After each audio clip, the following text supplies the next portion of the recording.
Di sesi saya kali ini nanti saya akan membahas tentang mengenai, Microsoft 365 SharePoint ya.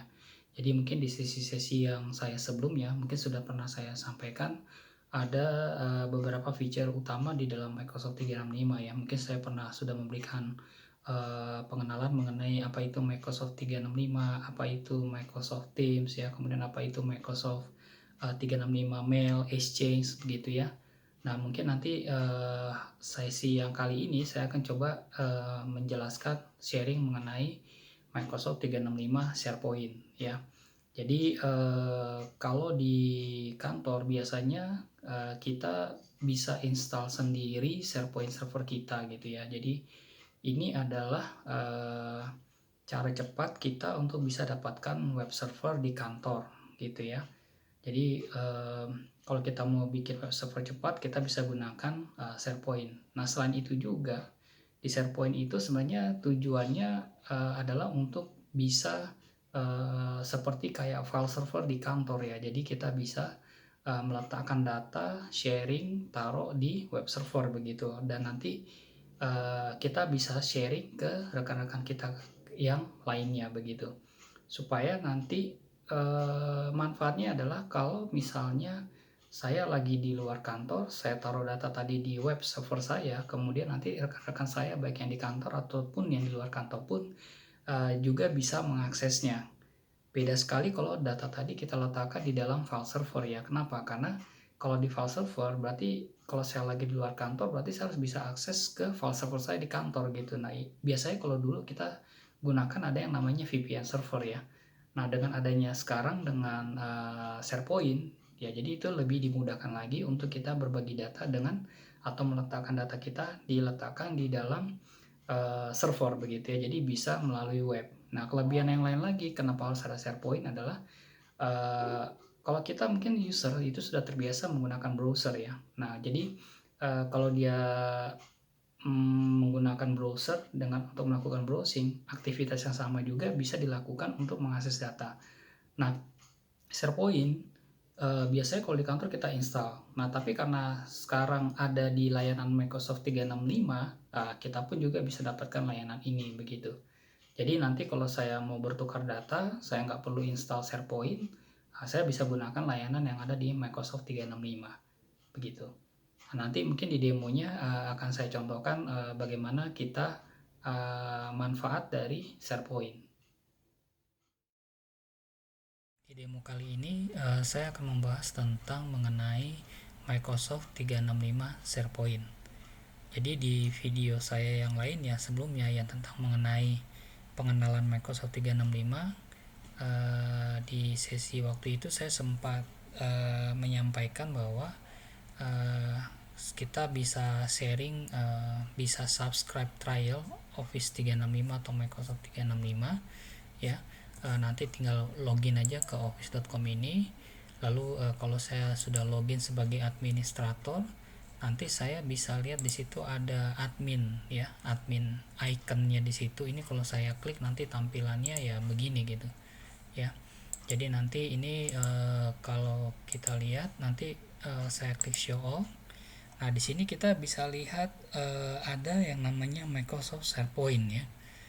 Nah, ini kalau kita klik,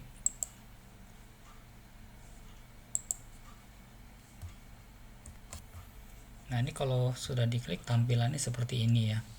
Jadi, di video saya yang lain juga tentang Microsoft, pengenalan dari Microsoft Teams ya. Di situ pernah saya sampaikan waktu kita memanage, dari admin ini, saya sebagai administrator, kemudian saya buka klik Teams-nya, nanti buka tampilan begini.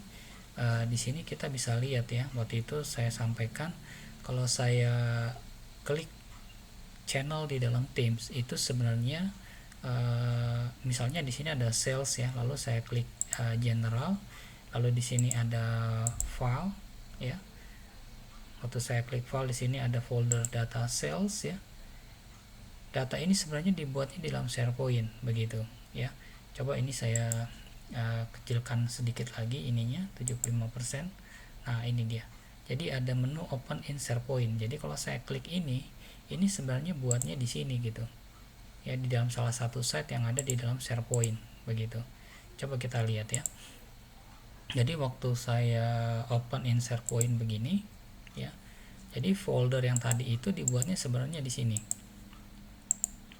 Coba saya buka Notepad dulu. Itu dibuatnya di sini sebenarnya. Ya, nah di sini. Ya. Jadi coba kita lihat di sini. Mungkin dari sini lah ya. Ini saya delete, ini saya copy lagi. Jadi kalau kita mau akses langsung bisa juga dengan dapatkan link ini.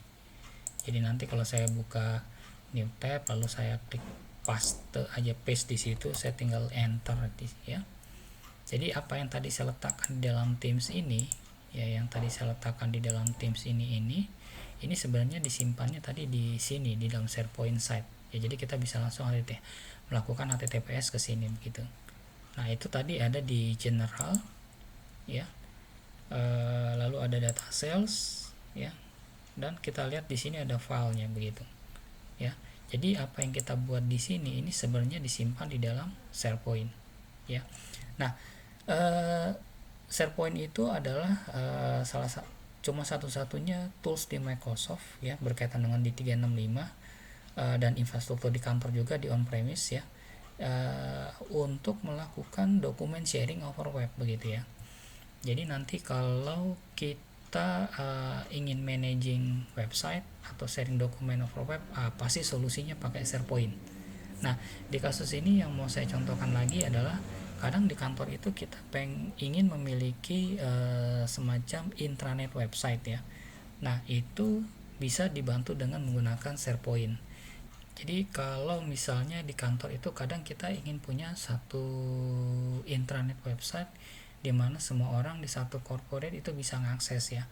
Kalau yang tadi kan, kalau yang di sini yang bisa akses cuma yang di sales saja. Nah kadang kita pengen bikin satu website yang dimana kita ingin semua orang, nggak cuma orang sales saja, tapi semua orang di satu corporate bisa akses.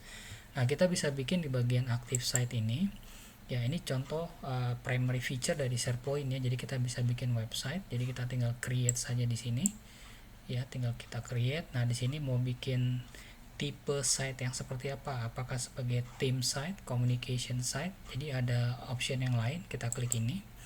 Nah di situ yang mau saya buat adalah kita mau coba, yang mau saya contohkan adalah saya mau bikin. Nah di sini ada more template ya. Coba kita lihat more template.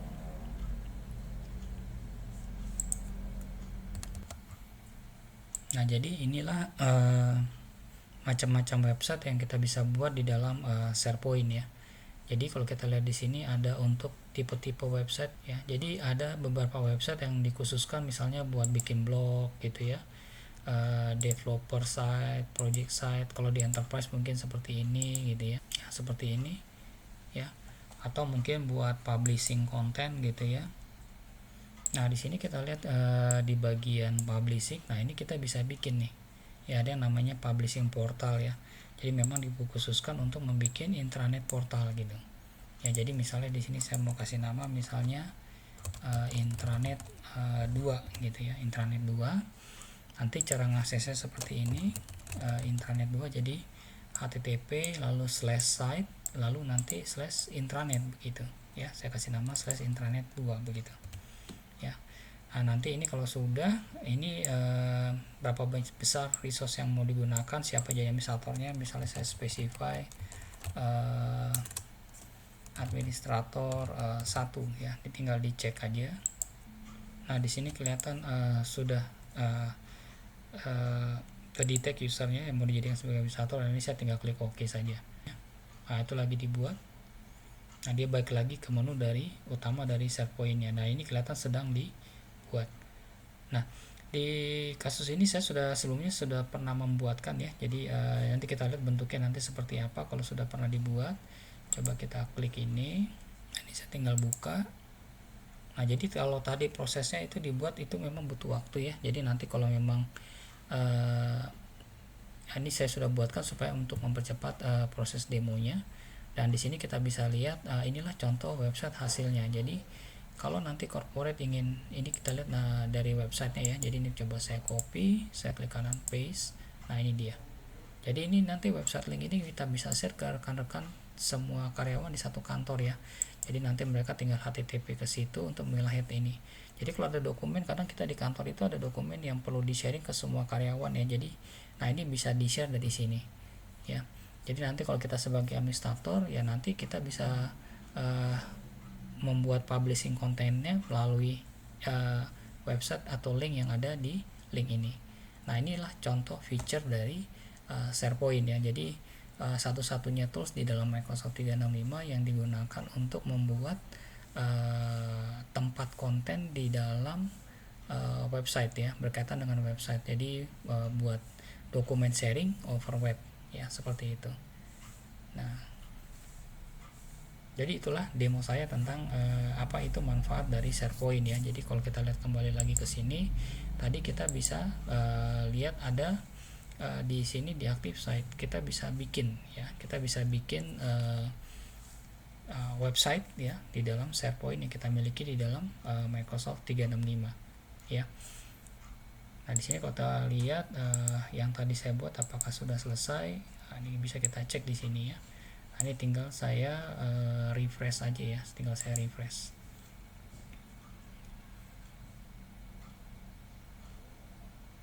Nah ini belum selesai ya. Coba kita lihat lagi tadi di sini tadi proses buatnya kelihatannya di sini. Nah, ini juga belum selesai ya, jadi masih dalam ongoing proses. Nah jadi itulah manfaat dari SharePoint ya, digunakan untuk bikin website, intranet website, atau mungkin buat tempat untuk melakukan sharing dokumen melalui web. Jadi itulah tadi fungsi dan demonstration saya mengenai SharePoint ya. Jadi nanti bagi kita, bagi startup company, kalau mereka sudah menggunakan layanan Microsoft 365, mereka tidak hanya bisa mengakses email dan Microsoft Teams, tapi juga bisa mendapatkan layanan dari SharePoint ya. Jadi nanti mereka bisa segera bertukar data mereka atau mungkin berbagi data mereka, baik itu ke user di internal maupun ke user yang di eksternal, itu melalui web ya. Jadi mereka nggak perlu lagi kirim data itu dalam bentuk attachment ya, karena nanti bisa saja data yang mereka letakkan di dalam SharePoint itu nanti bisa diakses gitu ya. Jadi nggak mesti dalam bentuk, harus dalam bentuk email begitu ya. Jadi karena ini bentuknya juga dengan Microsoft 365, kita tahu Microsoft 365 bisa diakses secara worldwide. Jadi kita pun kalau lagi di kantor, di rumah, di jalan ya, atau mungkin kita lagi keluar negeri ya, kita nggak perlu bawa-bawa lagi hard disk eksternal gitu ya. Jadi data itu sudah ada di dalam web server semua gitu di internet sana ya. Nah jadi itulah guna dan manfaat dari SharePoint. Nah mudah-mudahan apa yang saya sharing itu dapat bermanfaat bagi kita semua. Salam dari saya, Ferry.